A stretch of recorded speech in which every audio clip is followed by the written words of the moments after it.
Assalamualaikum warahmatullahi wabarakatuh. Perkenalkan, nama saya Arman Ghazali dengan NIM 1102180065 dari kelas IL41B. Saya di sini bakal nerangin kuis sistem kendali digital yang sudah saya kerjakan. Yang pertama, apa yang Anda ketahui tentang sistem kendali? A. Komponen bagian pengendali. Komponen pengendali pada sistem digital yaitu ADC, DAC, dan algoritma. Jadi pada sistem digital kendali yang diimplementasikan itu dengan komputer digital yang berupa program atau algoritma. Contohnya itu PLC, microcontroller, Arduino, Raspberry, PC, dan lain-lain. Sedangkan kalau dalam sistem analog, implementasiannya itu kayak dengan rangkaian komputer analog. Contohnya rangkaian OP-AMP dan rangkaian RC.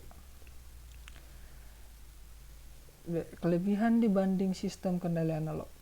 Sistem lebih fleksibel sehingga mudah dimodifikasi dan mudah dioperasikan. Yang kedua, biaya lebih rendah, akurat, dan konsumsi daya yang lebih sedikit. Yang ketiga, menyediakan kapasitas transmisi yang besar dan cepat. Contoh keluaran sinyal yang muncul masing-masing diagram blok dapat dilihat pada diagram sistem kendali digital. Dapat dilihat pada gambar ini. Jadi sinyal masuk berupa sinyal analog dirubah ke sinyal digital oleh ADC dan masuk ke controller dan keluar dari controller berupa sinyal digital. Dari situ diubah ke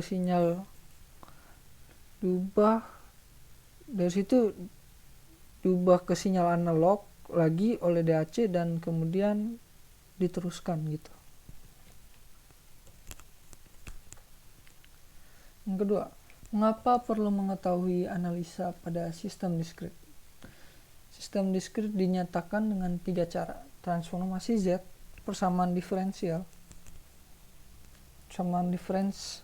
state space waktu diskrit. Realisasi dilakukan menggunakan elemen delay. Beberapa cara untuk implementasi sistem diskrit. Cara langsung, cara serial, sama cara paralel. Caranya dengan menentukan nilai gain forward Y dan gain forward H. Ketiga, jelaskan cara kerja salah satu ADC dan DAC yang Anda ketahui. Counter RAM ADC menggunakan counter sebagai komponen utama untuk mengubah masukan analog menjadi keluaran digital. ADC ini akan mencacah mulai dari 0 sampai nilai yang setara dengan masukan analog. Hasil pencacahan ini diubah menjadi analog dengan DAC untuk dibandingkan dengan masukan analog. Pencacahan yang dilakukan oleh counter akan berhenti jika nilai pencacahan lebih besar dari masukan analog. Nilai hasil pencacahan yang terakhir ini merupakan hasil konversi yang merupakan nilai setara masukan analog.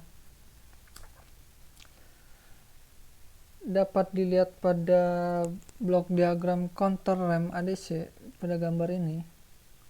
Itu seperti yang dilihat di blok diagram ya, counter RAM ADC. Di dalamnya terdapat DAC yang diberi masukan counter dari sumber clock, di mana sumber clock dikontrol dengan cara meng-AND-kan dengan keluaran komparator. Komparator membandingkan antara tegangan masukan analog dengan tegangan keluaran DAC. Bila tegangan masukan yang akan dikonversi belum sama dengan tegangan keluaran dari DAC, maka keluaran komparator sama dengan 1. Sehingga clock dapat memberi masukan counter dan hitungan counter naik. Dan dapat dilihat juga di sinyal output counter RAM ADC atau gambar yang sebelahnya. Itu seperti namanya counter RAM ADC, jadi outputnya berbentuk seperti tangga untuk setiap nomor sampling. Mengapa ada error kuantisasi pada sistem kendali digital ini? adanya error kuantisasi karena ada selisih antara nilai kuantisasi dengan nilai sebenarnya. Untuk mengurangi error kuantisasi ini, step size harus ditingkatkan dengan cara memperbanyak level kuantisasi yang bergantung pada jumlah bit representasiannya. Semakin besar bit representasi yang digunakan, maka semakin banyak juga level kuantisasi sehingga error kuantisasinya semakin kecil. Oke, mungkin sekian dari hasil kerja saya.